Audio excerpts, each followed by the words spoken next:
Sorry to interrupt. All right. Okay, we're good now. Okay. So the reason we didn't record the first part of this was because we didn't want everybody else that's going to watch it from here on to know what we talked about. So that's just between us that we're here. You know, we've all mentioned this scripture. People talk about it. It's all great and wonderful and all that. And really, you do what you can to reach other people. At the end of the day, the church exists to reach the world, for people to be saved, transformed, redeemed, ready for heaven. That's the end game. Now, involved in that, yes, I still work with CSI, Compassion Services International, have worked with Reach Out America. I've been all over the world doing humanitarian stuff, hands-on, logistically, about every way you could imagine. I've been involved in that. That's part of it. It's a good part of it when you can do it and what you can do depending on where you are. That's not the part of it. That's a secondary part of it. Jesus said, it's better that you enter the kingdom of God, missing your hand, missing your eye, missing a foot. You know, it's the end game is to make it there. And that's what the church is for. That's what we do. If we're not reaching people, we're not the church, and we probably should shut the doors and maybe go do something else. So in all this discussion, I want to talk about culture. I think culture, this is my definition, having been a missionary, again, I was on the field 17 years. So I was on the field 5 years before I got married. I met my wife on deputation. I was a single missionary, was traveling on deputation, met my wife, got engaged, went back to the field. She stayed home playing the wedding. I came back a few months later. We got married. I took her to El Salvador. We spent the next 12 years there together. So we've had experience on the field. Because of my position in global missions, we've traveled to 60, 70 countries. I don't really know. All over the world, have seen all kinds of stuff and different cultures. Some of it I enjoy, some of it that wasn't, comfortable there. We were in Mongolia 2 years ago, and not with church people. We don't have a work there, but we do have a contact. We were with a certain contact that we have, not church, nobody's church, absolutely. They're pretty much pantheistic, so at least our contact was, let me say that. So they offered me vodka, and I was like, yeah, I can't. Oh no, just a drink. It's a soda. I'm like, yeah, I can't. There was a way out, so I could get out. Then the owner of the place we were came by and gave me the good vodka, thinking now I would surely accept, because I didn't want the cheap vodka.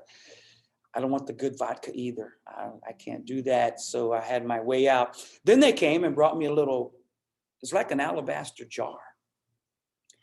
And they said, you just take it and you sniff in each nostril. They said there's like a white powder inside. Oh my God. So our contact says, some people get addicted to it, but just once you should be okay. I'm like, no, I'm not. Is this the vodka cocaine afternoon? I don't know. So we've had some unique experiences. Some have been awesome. 46 children received the Holy Ghost on my daughter's 13th birthday. We were in China at an underground church. 46 children received the Holy Ghost. We had service from 10 in the morning to 10 at night, back to back. It was a place not quite this big, maybe about this big. We were in someone's garage, actually. Everybody, no chairs. They just sat on the floor or stood the entire time. That's a great experience compared to my vodka cocaine potential usage experience that we did there. So culture is very interesting. I think culture is a combination of all that's happened to us. That's our culture. Good, bad, whatever. When you go to another country, if you're going to go long term, a trip is one thing, but if you're going to live in a country, you have to understand their culture. Part of their culture is you have to learn their history. You have to learn who their founding fathers were. You have to learn why they believe what they believe, why they have these tendencies. If you're going to understand, we'll talk about this in a bit, but if you're going to understand their humor, their jokes, what they think is funny, you have to understand their history, how they were formed, all that stuff you have to understand. So I think that culture, whether our individual culture whether we're talking about a nation's culture or something like that, I think that it's just a combination of everything we've been through in all of our life experiences as a nation and as an individual. But that means it's also constantly changing. It's constantly in flux and it's moving. Obviously, you're younger. Sister Seminole's not quite my age, but she'll be there soon. We're running in a different level than these guys here. So there'll come a time when you'll look back and say, wow, things have changed from when I was young, okay? And things are always changing. And they're gonna always change. What we're dealing with now is the speed of change. Like, oh, that's so yesterday, whatever. So I have an 18-year-old daughter, almost 19 years old. And nothing I say is like, it's like, Dad, stop, Dad. No, just do, yeah, whatever. So this happened about 3 or 4 years ago. It probably is totally out right now. I didn't know what it meant. I had to ask someone at the office, a younger person, to explain it to me. They said, "Totes lit, fam." I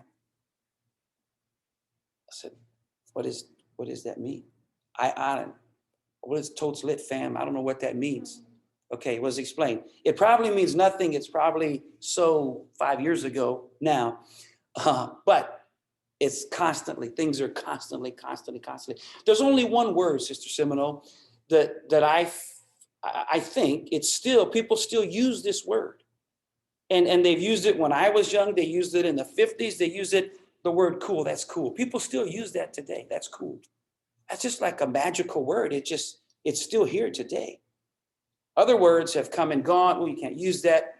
That's so lame, whatever. It used to be that's so, now it's like that's so 5 minutes ago. Things are just changing. Oh, have you tried this app? Oh, I quit using that app 6 months ago. What? Oh, there's a new, oh, great. I mean, it's just like, wow, okay. Now, I'm way old school. I don't use any social media, zero, none, zip. I travel overseas. I do a lot of Spanish conferences and stuff. And guys would be like, hey, I was looking for you on Facebook. I didn't find you. Oh, you won't. On Instagram, I didn't see you. No, you won't find me there either. Well, I was looking. No, you won't. I don't do any social media. So I'm totally out of that cultural aspect. But even in what is our US culture, there are subcultures, age groups, demographics. What was that? I don't know if it's still a thing. Again, this is me. I'm so out of it. A few years ago, Pokemon was a big thing. It might still be I don't know. And people were finding them on their phone or something. You go to these places and you find it, and it became a problem because, like, in the middle of Busch Stadium, there's a Pokemon, but you can't get in because I don't know, it's a big thing. I guess it was a big thing. I remember reading about it. There's a whole subculture to that.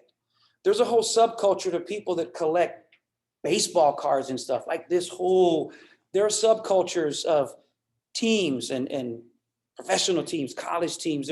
So you have a culture, then you have a subculture. There's a whole, we live out in the country. So probably the next time I come, I'm thinking, Sister Seminole, we bring the class out to my house. We could do some fishing. We could do some firearms training. I think that would be fun myself. So where we live, it's a whole separate culture. And really, we're not necessarily preppers, but we're pretty much out there, self-sufficient. We have our garden. We have bees. We process our own meat. We get our own honey. We have chickens. We have fresh eggs. So we're pretty much good. The pandemic was no big deal for us. Great. We're fine. Good. We'll fish. We'll have some fun. We'll shoot some guns. We'll skin some animals, and we'll be great. So I'm sorry. There you go. Where are you from? That's what I'm talking about. So half of my family's, more than half of my family's in Texas right now. So there are subcultures within a culture, okay? But it is what it is. And I guess the question, when you talk about missions work, you can't ignore culture. You can't ignore why there's a culture. I never forget when I was in El Salvador, I went there single. I went on a AIM program, short-term missions. And this was before cell phones, before internet, at least publicly had it. I guess the military's had it for a long time. And so to call back to the States, I didn't have a telephone in my apartment. There was no cell phone. I went to El Salvador in the middle of a civil war. They're killing people, killing Americans, foreigners. Foreigners are fighting with the guerrilla movement against the government. There were restricted areas we couldn't go, bodies in the street, heads put on fence posts, burning cars. It was a bad time to be there. So my family's not in the church. And my dad was like, "You're going where?" Okay, yeah, that's where I'm going. There was no communication. There was no FaceTime. There was no texting. We bought my dad this, he'll be 80 pretty soon. So we bought him this thing a few years ago. It's a digital frame. Sets in his house. We could be in Spain. I could take a picture of our family. Boom, it hits my dad's picture frame. My brothers send, my sister, all the grandkids, they could send stuff. So my dad constantly has new stuff popping up on his picture frame. When I was in El Salvador, that wasn't happening. So to call my dad, I have to go to the telephone company, one national telephone company, go to that company, stand in line. I want to make a call to this number. Okay, go sit down. They would put the call through. When it was ready, I would go to a booth. They would say booth number 7. You go in there. Okay, staticky. You'd have to say over, talk, whatever. That'll be $27. But that was like 3 minutes. Yes, it'll be $27. So I called my dad. I forget what it was. And some company answered and said, "Can I help you?" I was like, "Yeah, I'm going to talk to they're closed." I'm like, "Why would they be closed?" "It's July the 4th. I'm like, "And so?" "Oh yeah, duh. July the 4th, they would be closed. We would be closed. In El Salvador, they're not closed. Who cares what July the 4th is? September 15th, yes, that's their Independence Day. Much different." So people's holidays, cultures affected by work ethic. Again, all the things that have happened to us, good and bad, I think that is what gives us culture. Now, let me ask you this. This is what I want to explore just a little bit here.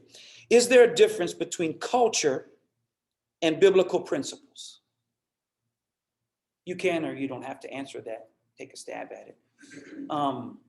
My answer is there can be. They're not mutually exclusive, but there can be a difference, and some there's not a difference. Some cultures, this is pretty biblical what they're doing, that's great, Other cultures, that's not too great what you're doing, and that's not a biblical principle, even though it's culture. So why does culture matter? Because some cultural things have to change when you get into the church. And yes, you do have to change culture. People in the States, people in North America have to change some things when they get into the church. If you come from a family of drug addicts where you do drugs with mom and dad and everybody, okay, that's great. But when you become born again, that culture has to change. If you come from a culture where lying's accepted, where all you've done with your family is rob and steal, and you've been shoplifters all your life, and you've been scam artists, that's what you do, that culture has to change when you get into the church. If your culture is we drink every weekend, we go to NASCAR races, and we curse and yell at people, okay, when you become born again, that culture has to change. So, Acts chapter 15, you all know the story. Oh, these Gentiles, no. They don't have to follow the law, but we do want them to abstain from 4 things. So the 4 things they're asking them to abstain from are biblical principles, not cultural. They don't have to keep the cultural stuff of the law, the Jewish law, but they do have to abstain from these things, okay? And obviously you know that big story. What do we do? The big council, the first general conference, maybe first business session, maybe of the church there. And look, they can keep their culture. That's fine. But their culture has to bow to the Bible because these are biblical principles. Okay, so you say, what are some cultural things? Now, this is pretty disgusting. I hate to mention it, but it's a pretty powerful cultural thing. Some examples. There's a tribe in a portion of Mexico that, again, this is disgusting. I apologize, but it's pretty impacting. The night before the girl is married, her father has sexual relations with her. That's their culture. Okay, that's got to change. That's not accepted in our culture. Culturally, I hope it's not. Some places it might be, but it's not accepted in our U.S. culture. Certainly not accepted in the Bible. So when that tribe does that, is that one of the things we say, you can keep your culture? Absolutely not. That's got to change. Here's another cultural thing. A lot of countries, I don't know, Africa may have some of this. You been to Africa before?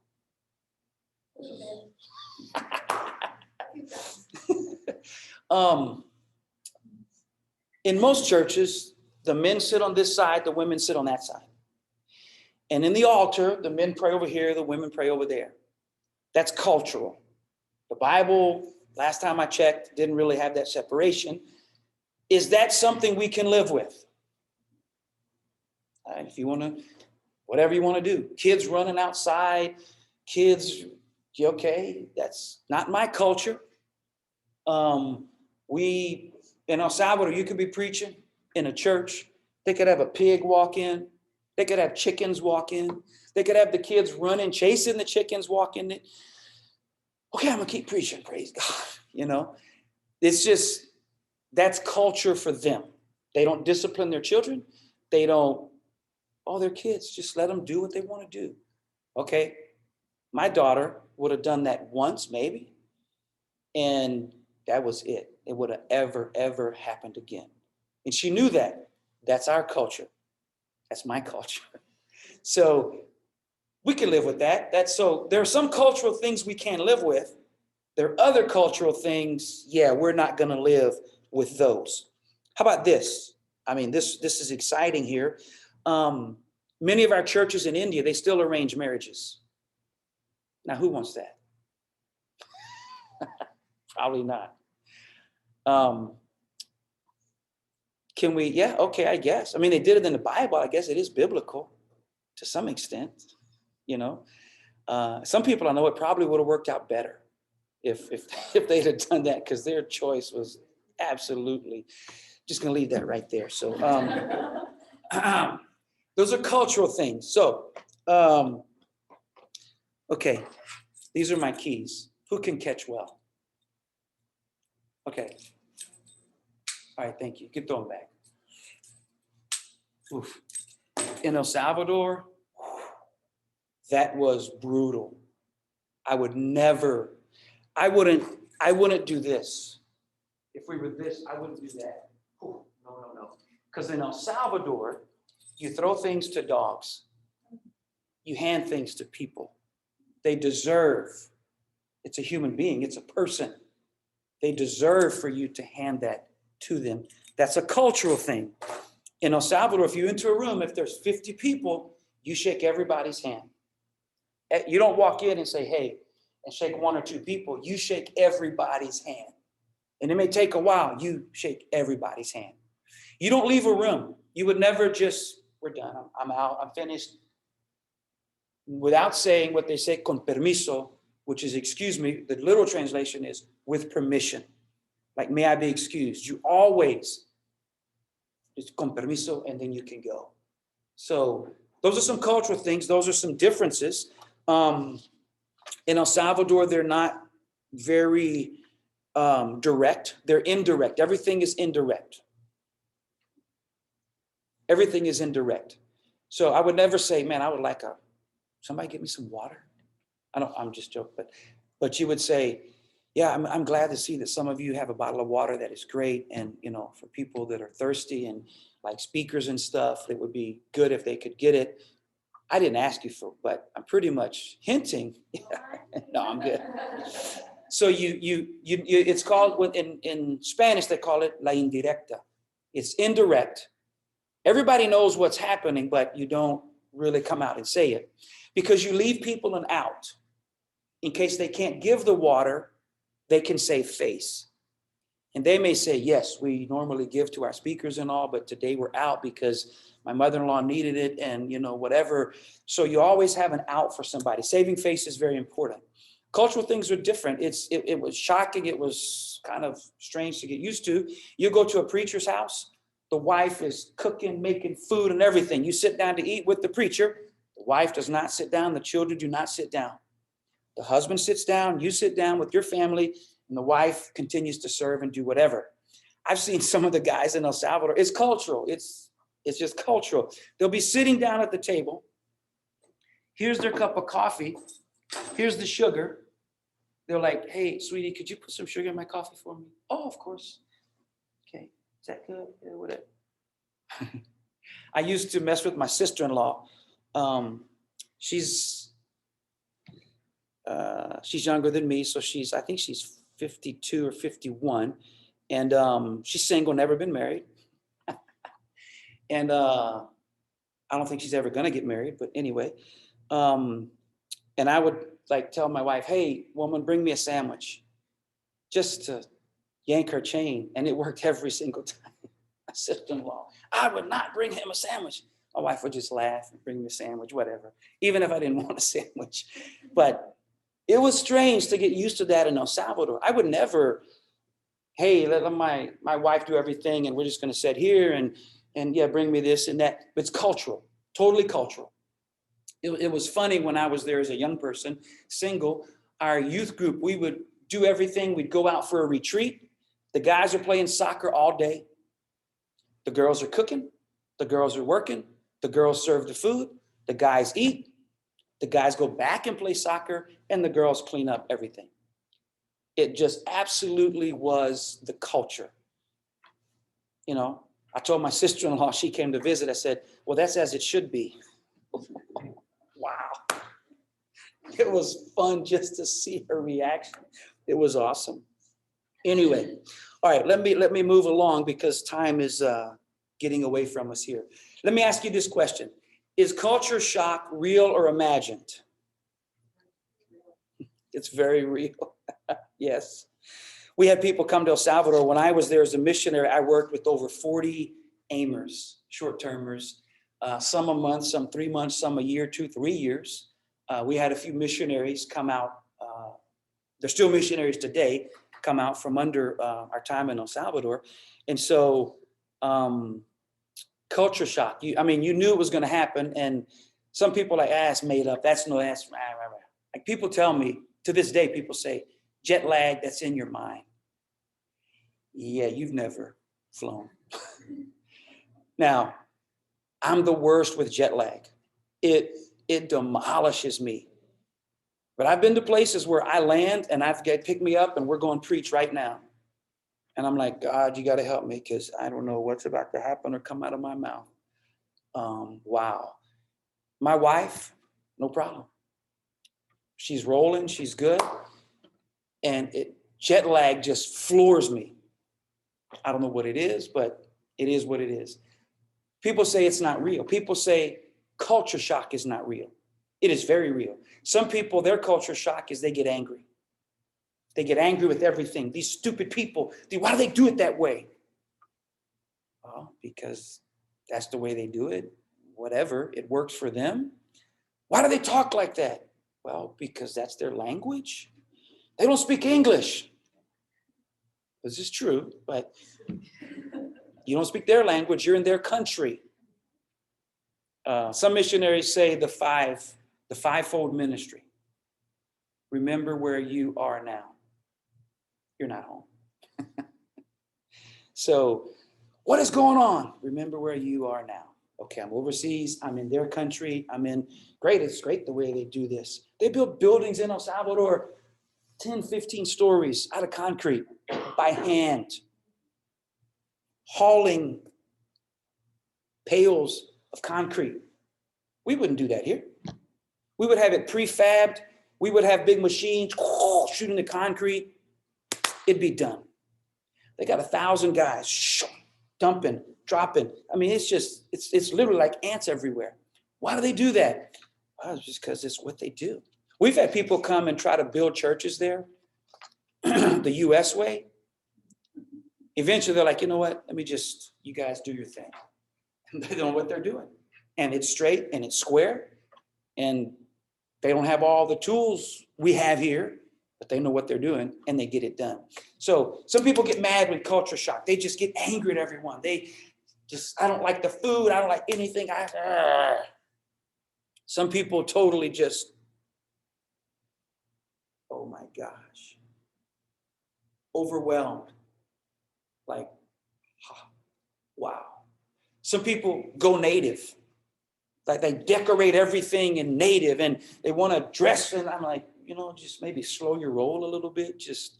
We've seen all of it. We've seen, and probably some other reactions as well. And some people have just left. Like literally, they just left. They went home. Okay, thanks for not letting me know. I'm your supervising missionary. I guess you're back in the States. Okay, whatever. We've had people just leave, didn't tell us. They just couldn't handle it. Different situations and stuff. Culture shock is very real. Now, when it happens, and if any of you go long-term in missions, just the biggest thing is this: be aware that it's going to happen. Be aware that it's going to happen. And remember where you are now. Remember, we'll talk a little bit later if we have time. I hope we do. I think it's important. But where you are and why you're there. That's huge. Okay? Find somebody to talk to. Now, one of the things, of course, I think I talked about it last year in the class. One of the big challenges for mission sending organizations right now is people are too connected to home. They don't engage in the country where they are. They're constantly phone, FaceTime, Zooming. And instead of spending time with the people, they're constantly connecting back with their friends and acquaintances in North America.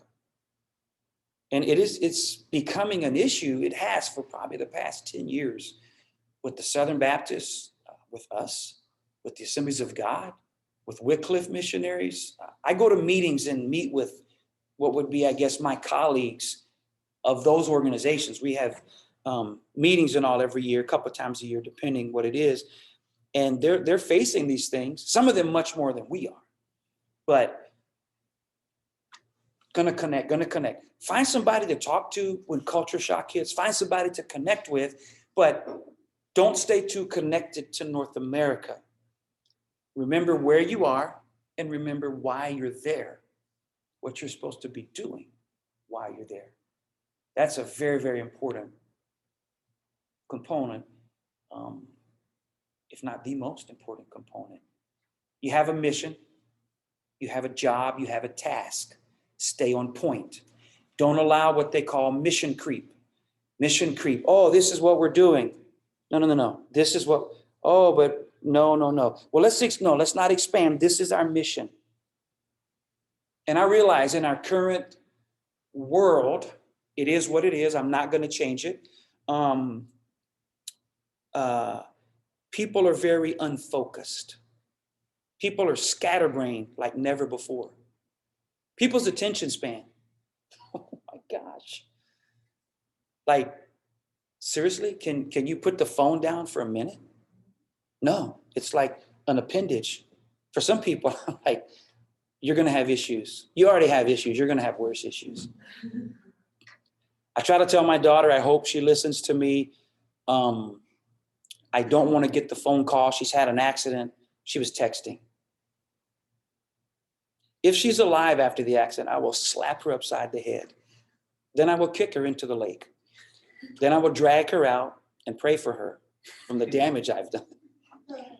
But so many people, you're going down the road, somebody's doing this, doing 80 miles an hour down the interstate. There they go. Holy cow. To me, it's pretty selfish. You're not thinking about anybody else and the potential damage, the lives you can take, the damage you could do. You're thinking about, I've got to do Seriously. I got a text this morning. I was driving down my gravel road. Brother Poitras texted me. Okay, I'm on my gravel road. I probably could have texted him back. I didn't. I waited till I got to the office, then I responded to his text.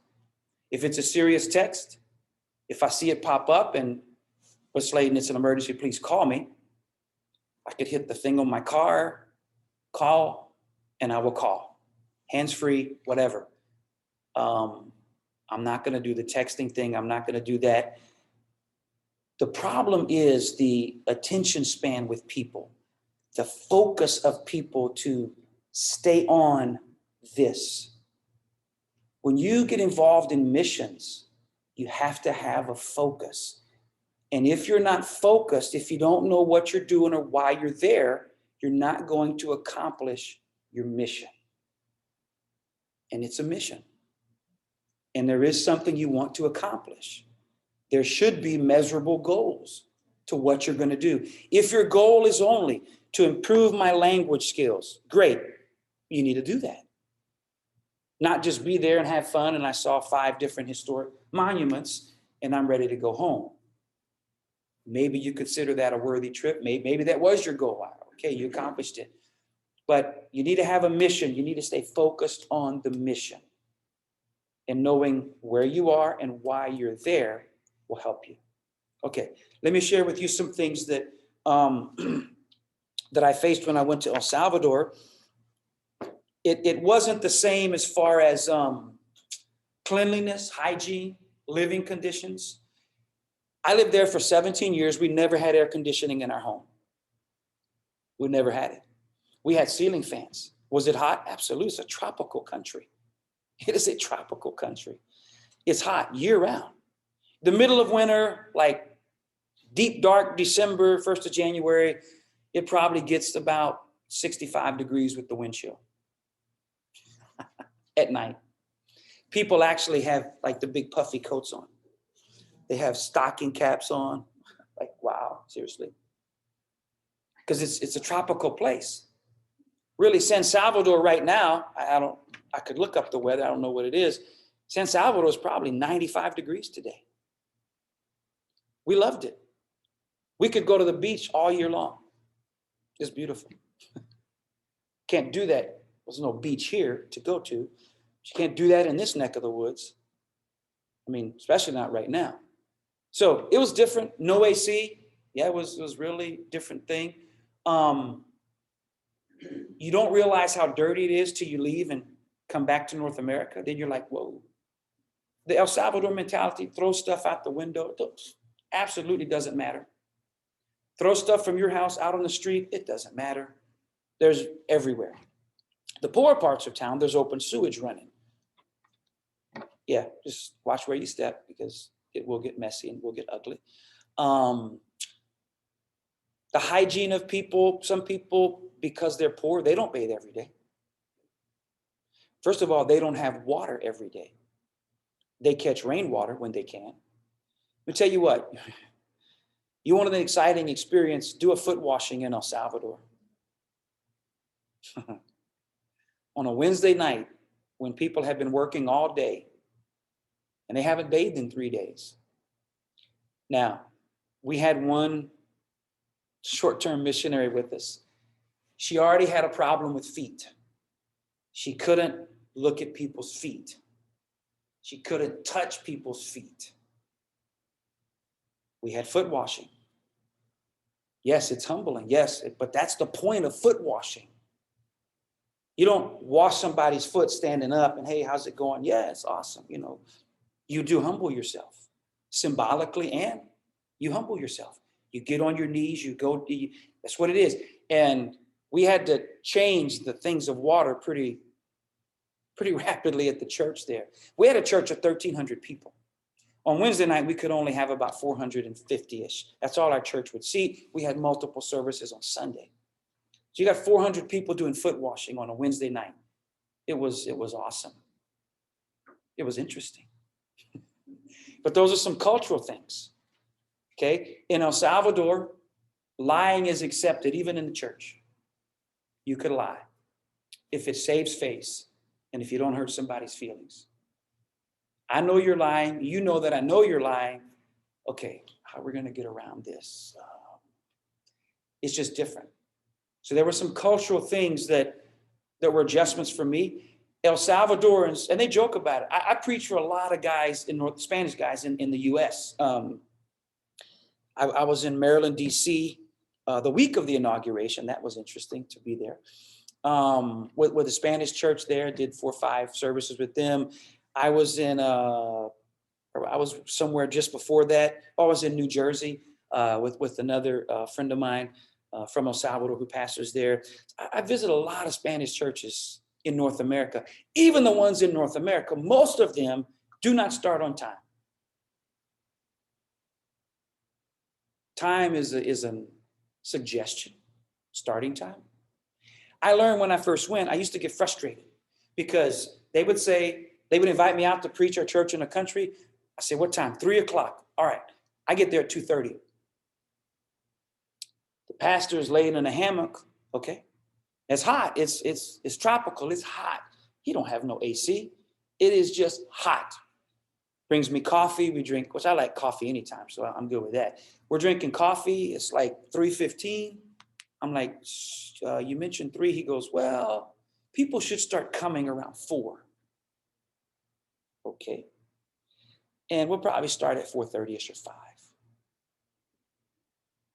So why'd you tell me 3? The reason he told me 3 was he wanted some time to visit with me. And I learned that. At first I was frustrated. I am wasting my time. I could have planned this. I could have done that. When in reality, what I was doing with the pastor was more important than almost anything else I could have been doing. Because sitting in his house, his hammock, outside of his house, under the trees in a hammock, drinking coffee, his wife's making food or whatever, he's talking to me. We're talking about the weather, about the coffee harvest, about the bean harvest this year. He's talking about politics, talking about the church. He's talking about his district, some things that he likes, maybe doesn't like, some things maybe that the national leadership has decided that he doesn't really understand why. So he's talking to me about things he's never, ever going to mention to a board, to a committee.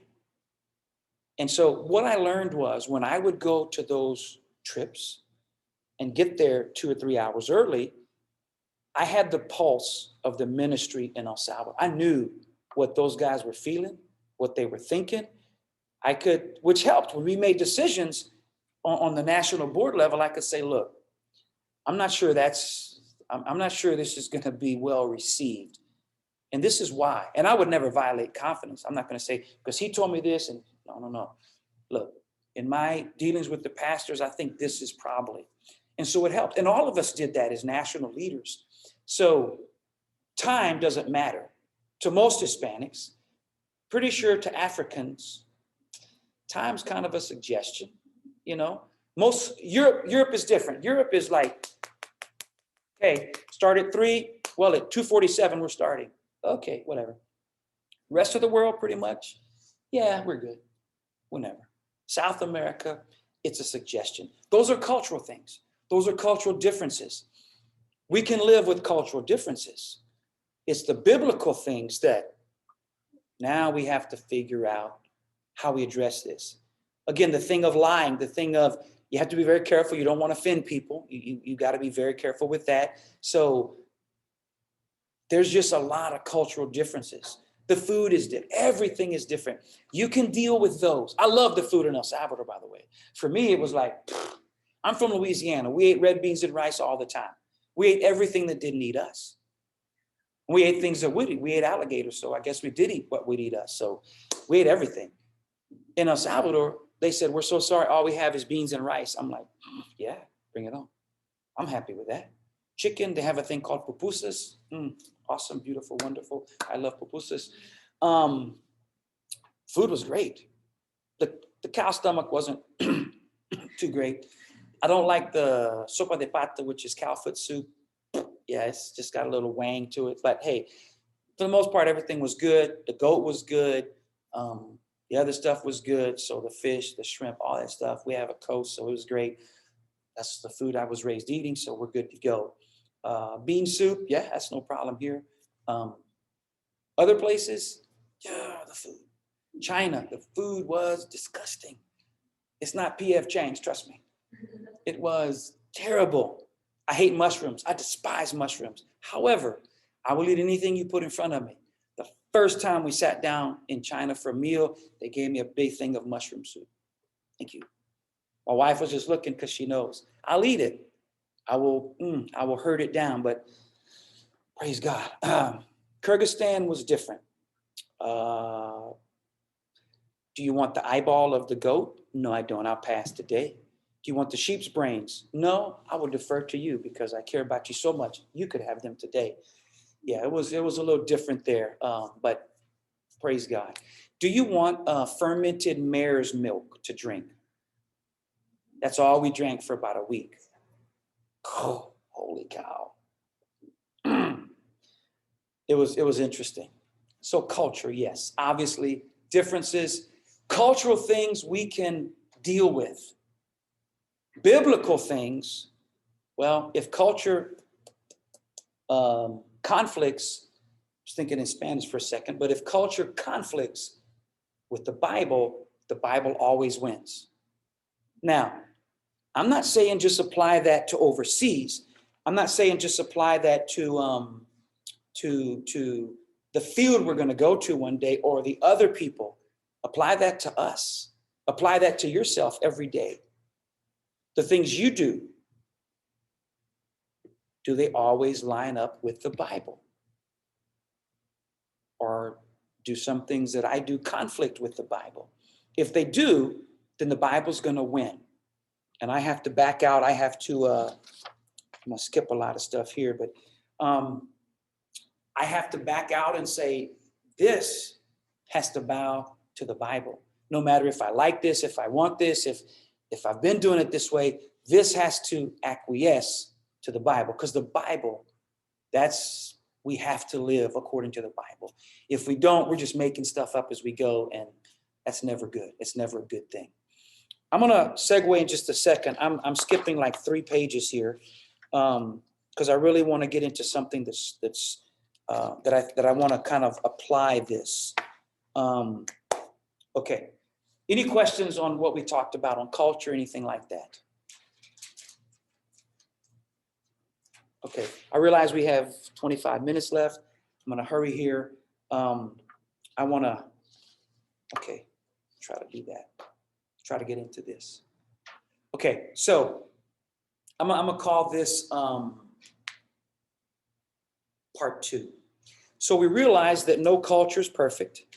We realize that our culture is not perfect. Their culture is not perfect. Every culture has good stuff and bad stuff.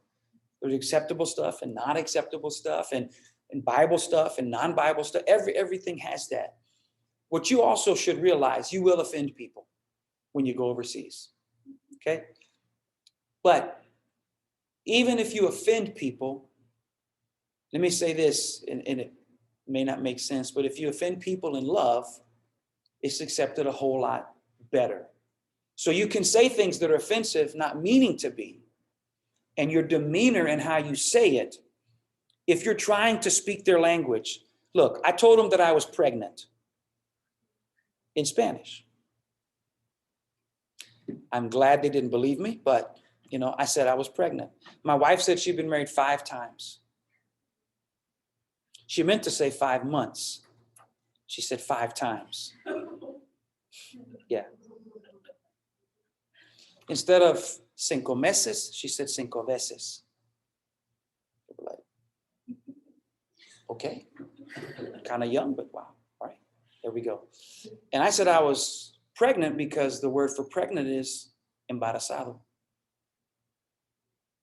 That's embarrassed is there's a few different ways. Tengo pena, tengo vergüenza. It's different ways to say that. I thought, oh yeah, that's what that word is, embarrassed. Yeah, it's not embarrassed. I was embarrassed, I tried to order a donut. I rode my bike down the hill. I didn't have any vehicle. I rode my bike down the hill. I could point to the chocolate. I could say chocolate and orange juice. I was in Mr. Donut. First week in El Salvador, I was an aimer. I'm here for the long haul. And there's bullets and guns and bombs going off everywhere. I'm in Mr. Donut. I got my donut and my juice. And then the girl says, do you want this to go or to eat here? Yes. She says, I didn't understand Spanish. I spoke a little bit of Spanish. She says, is this to go or to eat here? I'm like, yes. She starts dying laughing. She calls all the other girls waiting, working there behind the counter. They're all laughing at, okay, here's this white guy. To go or, yes. They're dying. I'm like, oh my. Finally, one takes a bag out. I don't want a bag. Oh, great. So they bring it here. I forgot my wallet. I said, wait. I didn't know how to say, please wait, I'll be right back. I could just say, wait. I probably used the wrong form. I probably used like the command form, wait, which was rude. They laughed. I rode my bike back up 2 miles up the hill, came back, and I paid for my donut. I was going to eat my donut. So I say that to say this. You're going to make mistakes. You're going to offend people. But if you do it in sincerity, I'm trying to learn. You will sound like an idiot. You will sound like a 5-year-old on a good day. You maybe sound like a 3-year-old on a bad day. You're going to butcher their language. They will appreciate that you're making an effort to learn their language. Now, this doesn't help. Did you hear me? They didn't get it. Did you hear me? No, I still don't understand what you're saying. I've seen so many people. Slow and loud. It doesn't help. It doesn't do anything for them. You're yelling at them. They could yell at you in their language and you'd be kind of in the same boat here. So do it in love, in care. Hey, I really want to learn. I really want to know. And people will know when you're sincere. They will know when you're condescending, even if you speak their language. If you feel like, I'm better than you. Let me tell you what always was just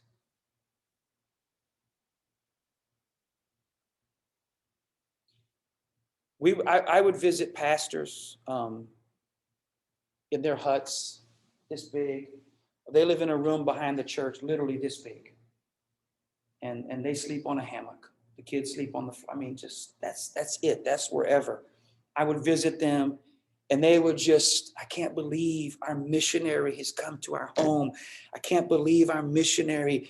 Wow, I can't believe the missionaries in our church. I can't believe this is, wow, thank you. And I always was like, can't believe, man, no, I'm here. I'll come back, whatever. It was just like, you talk about make you feel, to me, man, I am nothing. I'm just a child of God. You're my brother, you're my sister, we're family, we're part of this body. Yeah, we speak different languages. Okay, now I can speak your language. You don't speak my language, but we're good. We worship together. We pray together. We cry together. We have victories together. So, what's the thing? People will always know if you're sincere. And even if you stumble and make mistakes in your sincerity, they will know and they will appreciate it. I've said curse words accidentally. I've said bad stuff in the pulpit accidentally most of the time. But when you do it in sincerity and you really care about people, even though you can't understand, you understand the feeling that's being conveyed. People know your demeanor. Oh, we had someone, I'll say this real quick and then move. They brought us fish. Now in Salvador, you get the whole fish, head, tail, everything. You don't get no fillets. It's maybe in a restaurant, not when you're at somebody's house. There's the fish. We had a pastor with us. They were aimers from the States, and she absolutely lost it. She was, oh my God, I can't. Oh. And the pastors, everybody saw her reaction. They're like, man, we sacrificed to give you fish. So I told her, I'm like, just, hey, look, calm down. I'll eat your fish. Just sit here, pick at the rice, talk to my wife. I'll eat mine, then I'll eat yours. So we did. And then we switched the fish and I ate. And I'm not a big eater. So I was like, man, just cramming the fish down. Then I got to go preach out here, whatever. But the pastor, everyone saw her reaction. And it was offensive to them, what she did. Part of it was culture shock. She was going through that at the time. But how you react, your demeanor, all that stuff is going to matter when you interact with other people. Okay? All right, so here's this. I mentioned it earlier. I want to really talk about it now for the next little bit here. Why am I here? So wherever you go in missions and whatever you do in missions, why am I here? Are you going on vacation? Some have. Okay. Are you running from something in the States?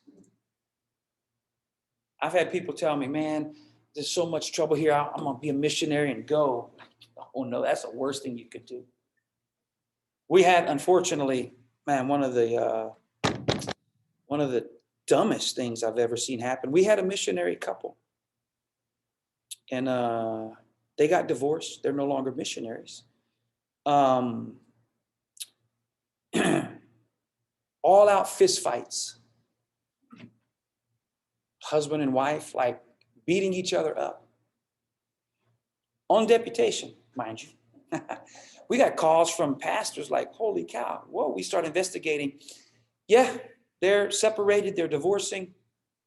Their pastor, if I mentioned his name, everybody would know him, said, well, they've been having marital problems a long time. I thought, you thought going overseas, pressure packed was gonna fix it? It didn't. They're divorced. Sad, tragic. A nation that needed a family. No one's there. Are you going to escape stuff? Are you going to have a good time? There was a missionary. Well, never mind. I'll escape. I'll evade that right now. What are your reasons for going? Because when the vacation's over, when the good time's over, because there will be some tough times, you will say, what in the world am I doing here? I could be home. I could do this. I have that. I have a job, blah, blah, blah, blah. What am I doing here? Okay. When your reason for running, I just broke up with somebody and I'm going to go and get away for a few months and, they called me back. I think I'm going to, whatever.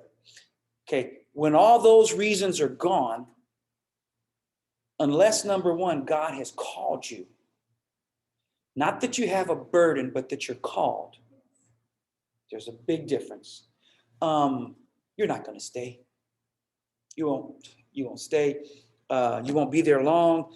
When something happens, you'll have an excuse or reason. Nope, can't handle this. I got to go. There'll be something and you're going to leave.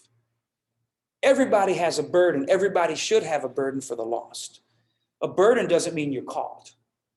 A burden means you'll pray. You may go. It means you'll give. It means you're interested. It doesn't mean you're going to go and stay. But when you're called, the call is what keeps you in the midst of everything. Good times, bad times, tragic times, you stay. Most people are like, man, why don't you leave? There's all this going on. If I leave when all this is going on, I never deserve to come back. Oh, I could just fly to the States. Once this is over, I'll come back to see you guys. While you live through all this, no, we're staying here.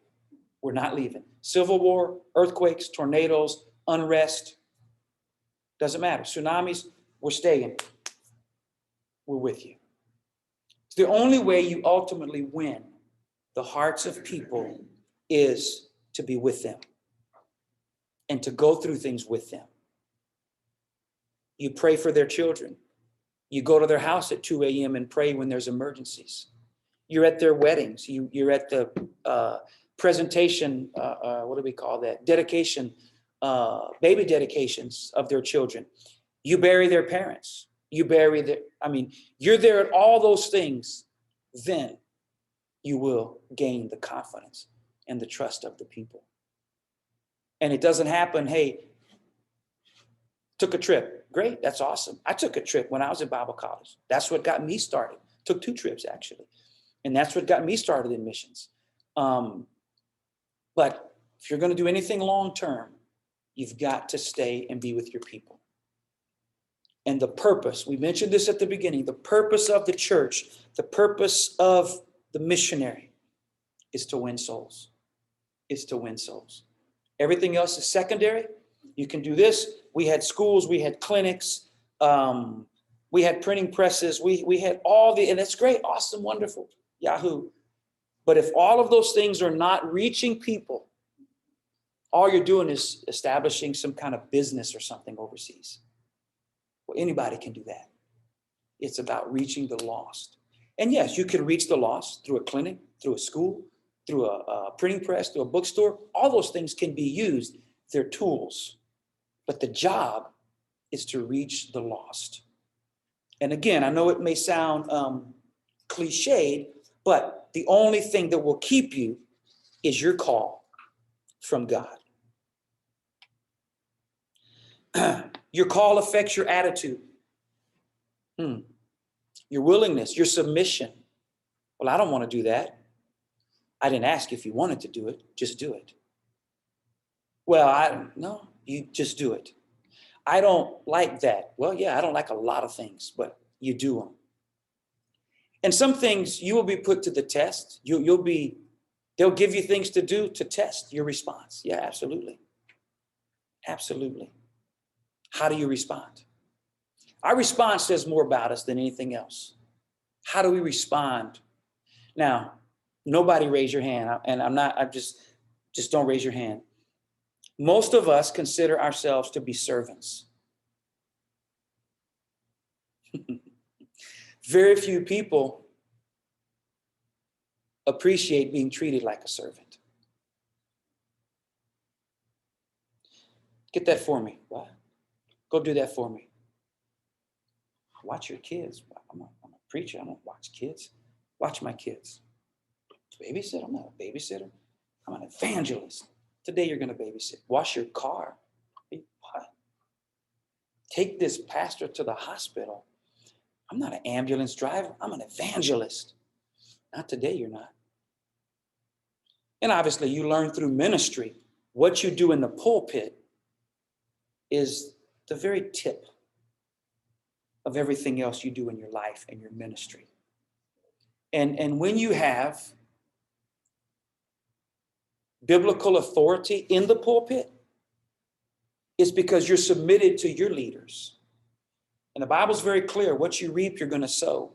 If you're not submitted, if you're not willing, if you do things grudgingly instead of joyfully,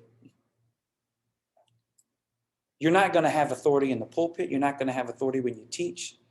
Your leadership is not going to have authority. You do reap what you sow. But your call affects all of this. What's your work ethic? Like, we're going to physically work today. Yeah, I got some Instagram things I need to do. I need to post on YouTube. No, not today. We're going to work. We used to, holy cow, Brother Howell, thank you so much. Not at all. We had 87 benches in our church. Wooden benches, not comfortable, just a pine board and a pine board. Every year, we would take them all out of the church. We would strip them and sand them down. And then we would re-varnish them and seal them. Are you kidding me? Wow. You talk about just, seriously? It's hot out here, right? Yeah, it's whatever. Every year we did that. It was like, oh my goodness. Can we hire somebody? No, we can't. Church don't have any money. We're going to do it. Okay.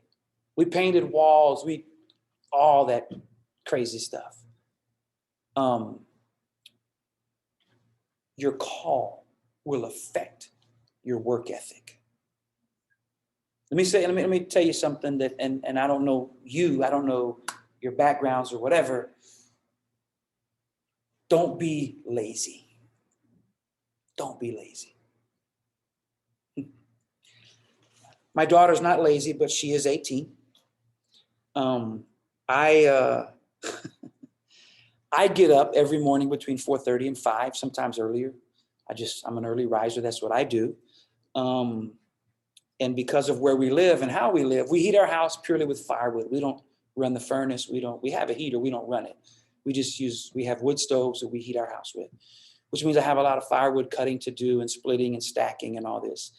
I'm just going to say my daughter's not exactly a fan of spending a few days out cutting and splitting and chopping and stacking wood. She does it. I don't really give her a choice. And I don't think she appreciates my fatherly wisdom, because I told her, I said, this is so awesome because the firewood heats you up when you cut it. You're sweating right now. This is awesome. When you go to stack it, it warms you again. And then when you haul it inside the house in the winter, it warms you again. And then when you burn it, I mean, this is just a gift that keeps on giving. I think that's some pretty awesome fatherly wisdom myself. I don't know, but she has never caught on to that awesome wisdom that I'm laying down there. I don't know why. But don't be lazy. Don't be the person that, wow, where is this? Where are they? Oh, they're sleeping again. Okay, wow. I was up to 2 doing what? There was some cool things on YouTube I was watching. Wow, okay, yeah. Yeah, don't be that person. Seriously, don't be that person. Your call will affect all of these things. I'm going to hurry to a close. I got just a couple of minutes here. Your call will affect your relationship with people. Church people and worldly people. How you treat them. Do things for people expecting nothing in return. That is huge. Treat everybody the same. Don't, oh, well, this is a poor person and this person can help me with, no, give people your time. Give them your undivided attention. Just the simple things. Look at people when you talk to them, not, yeah, oh, that's cool. Yeah, oh, yeah, really? Oh, yeah. Oh, that's awesome. I mean, we say this. People from other cultures, people from, what do they call it now? Not third world. It's not developing. There's a word now because third world is too offensive. Anyway, so these other cultures that don't have what we have, they're not dumber than we are. They're not smarter than we are. They're just like we are. And almost everybody in the world wants to enjoy their family. They want to enjoy their kids, their spouse, their grandkids, their parents. They want to have fun with they want to enjoy their family and life. That's what people want to do. No matter where you go in the world, that's what people want to do. And so treat them just like you would treat anybody else.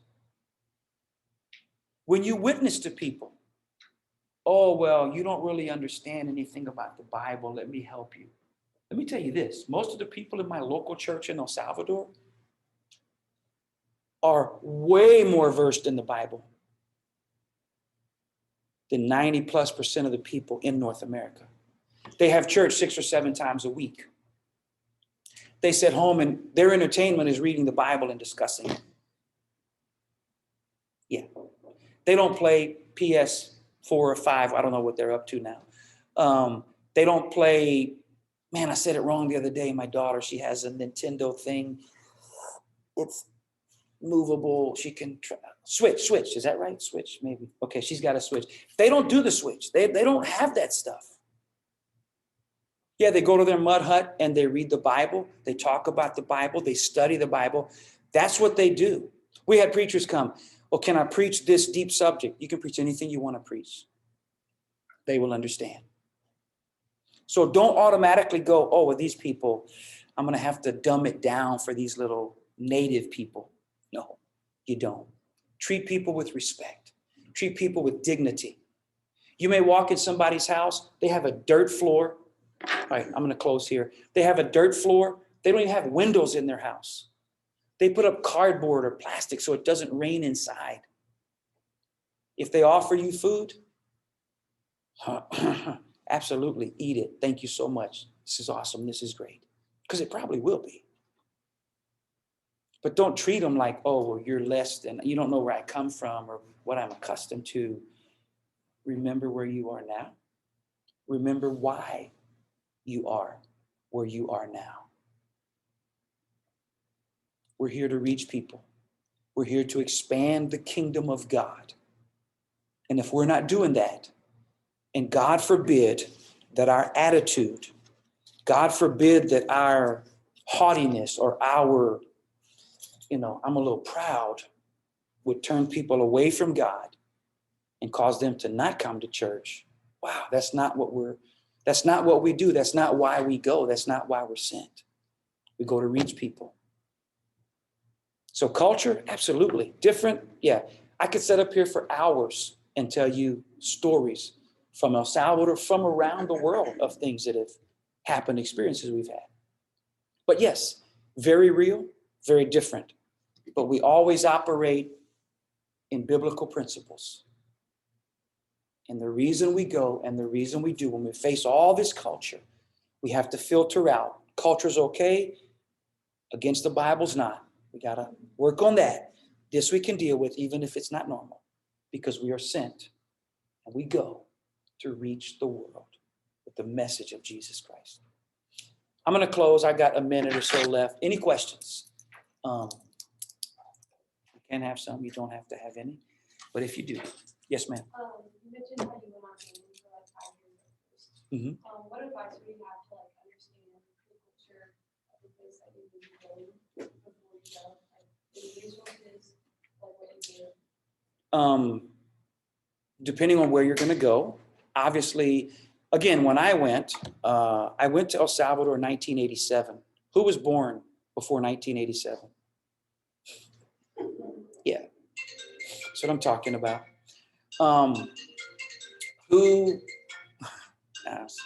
She didn't raise her hand, but she was. You were born before 1987. Yeah. So I went in 1987, and then I went for good in 1989, and I stayed. There was no internet to look up and read articles. There was nothing. I had a book Brother Dross had written. He was a missionary to El Salvador when I first got in the church. Forget what it was called. Brother Dross had a book. I read that book. And that's about all. I mean, okay. There's this little thing called Encyclopedia Britannica. Yes, that was the extent of what I could do. There's nothing else you could do.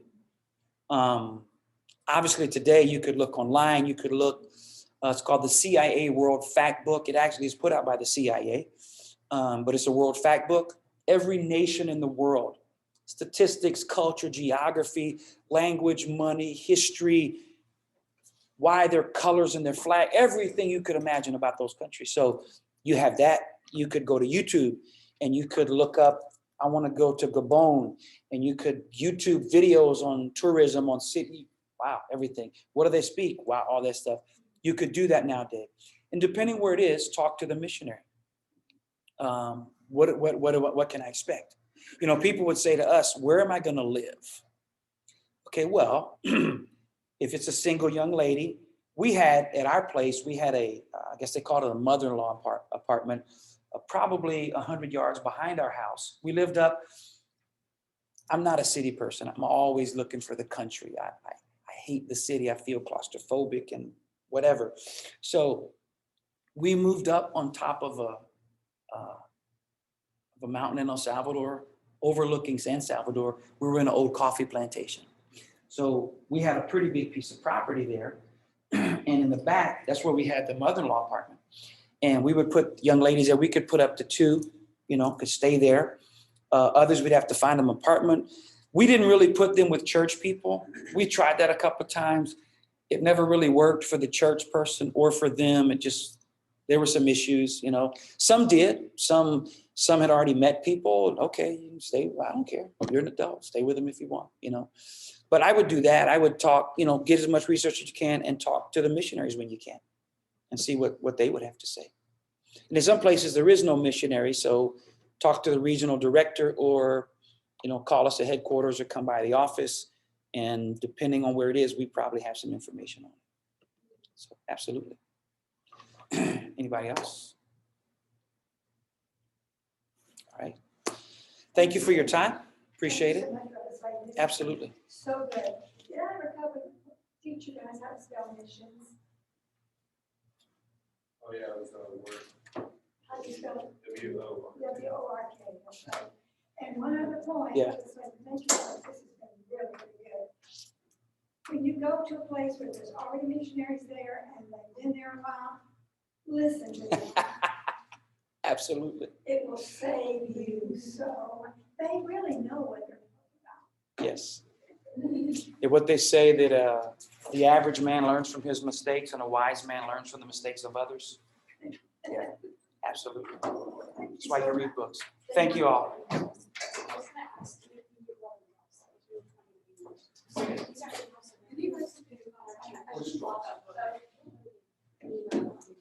Daniel? No. Steve? Mark. I need Mark.